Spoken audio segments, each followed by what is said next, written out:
Sinubuanong binisaya, kauban si Teacher Myra. Maayong adlaw! Ako ang inyong magtutudlo, si Teacher Myra. Atong tun-an ang letrang O. Mao kini ang uppercase o lowercase o. Ang tingog sa letrang O kay O. O. Usa ba daw ang tingog sa letrang O? Sakto mga bata. Karon ila-ilahon nato ang mga butang nga nagsugod sa letrang O. Sama sa okra. Okra. Orasan. Orasan. Oso. Oso. Opisina. Opisina. Onse. Onse.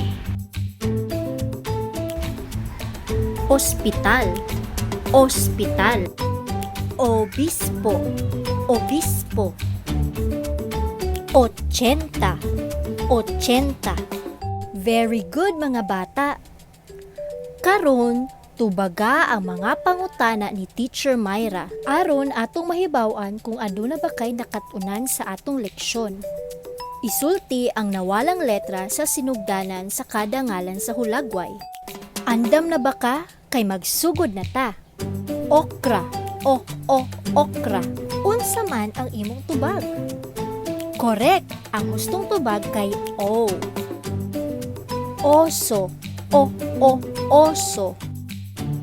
Husto ang inyong tubag kini kay letrang O. 80. 80. Correct. Ang hustong tubag kay O. Orasan. Orasan. Correct. Ang hustong tubag kay O. Ospital. Ospital. Unsa man ang inyong tubag? Husto ang inyong tubag kini kay letrang O.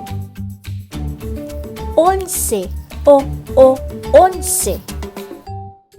Husto ang inyong tubag kini kay letrang O. Obispo. Obispo. Unsa man ang nawalang letra sa sinugdanan? Yes, tama. Kini kay letrang O. Opisina. Opisina. Unsa ang imong tubag? Husto. Kini kay letrang O.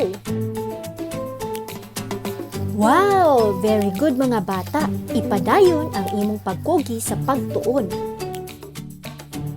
Karon, kuhaa ang imong lapis ug papel.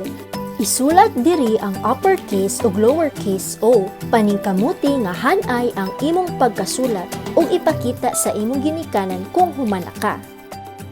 Daghang salamat mga bata, pag-subscribe sa channel ni Ma'am Myra ha, ug i-like kini. Bye!